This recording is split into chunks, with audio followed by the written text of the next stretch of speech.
Welcome again to the Fabric of a Woman, where I present KoAh, that is the strength of the Most High, to those who are struggling wherever you are. I need for you all to hear me out for a moment, okay? Because the earth is subjected to corruption, and the hand of the Almighty must be revealed in time as we know it is unfolding its story. So the question is, how will this ultimately affect you? What will be your posture of faith as His word reigns true in judgment? In retrospect, I want to talk briefly about the word faith, a word I will no longer use loosely, and a term I've been spending my life coming to know. Now faith is the substance of things hoped for and the evidence of things not seen.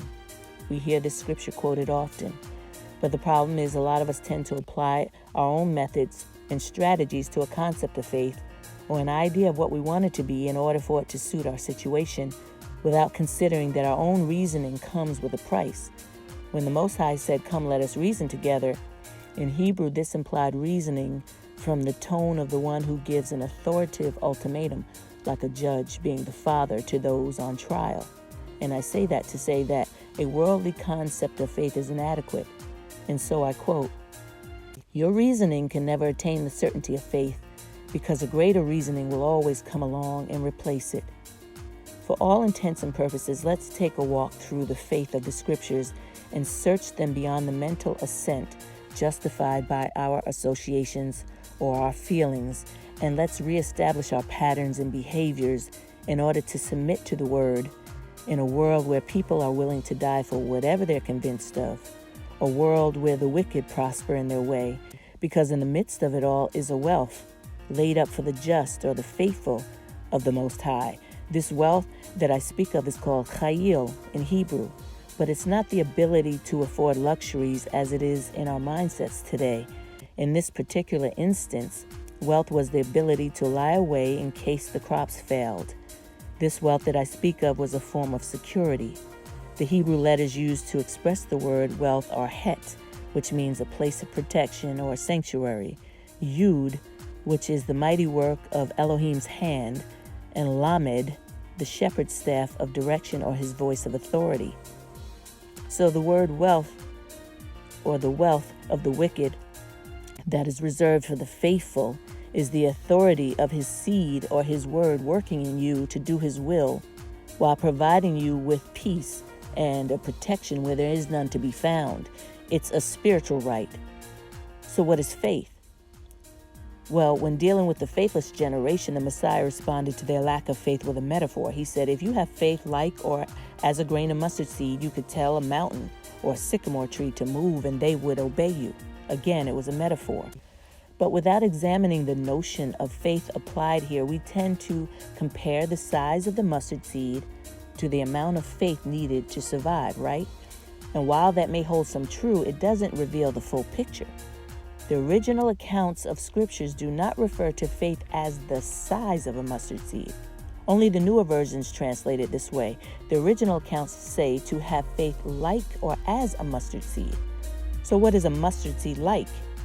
Yes, it's smaller than other seeds, but in biblical times, when planted, it grew to be a tree that was larger than most, producing branches strong enough for birds to nest in. With that in mind, know that faith like a mustard seed requires a particular cultivation in order to yield its result. It's in essence a sowing and reaping process. And as each man was brought with a price, we were also allotted a measure of faith to be sown back into divine will and be counted worthy. With that in mind, let's forage through a well-known biblical story where we see an example of Abraham, a man whose faith was tested when his position of love was challenged by the Almighty, a stance we challenge each other on day in and day out, but often to no avail because we have been tainted by sin. But Abraham, untangled with the bondages of this life, responded without objective. Hineni, he said, here I am, as to say, Father, whatever it is, I am willing to do. Then the father instructs Abraham to take his only son, the one he loved, and sacrifice him on the altar. And through this extreme was love mentioned for the first time in Scripture, folded within a method that man would be able to grasp. But as soon as Abraham's son was bound to the altar, the construction of divine redemption was revealed. It was never the Most High's intention for Abraham to kill his own son. It just mirrored the line that the chief cornerstone would come to redeem a people in need of salvation. In the original language, faith is called Emunah. It is where we get the words to believe or have faith. And while faith and belief share two sides of the same coin, one can ascertain a confident attitude without involving a commitment. And so faith is much more. Emunah is literally to support or be steady.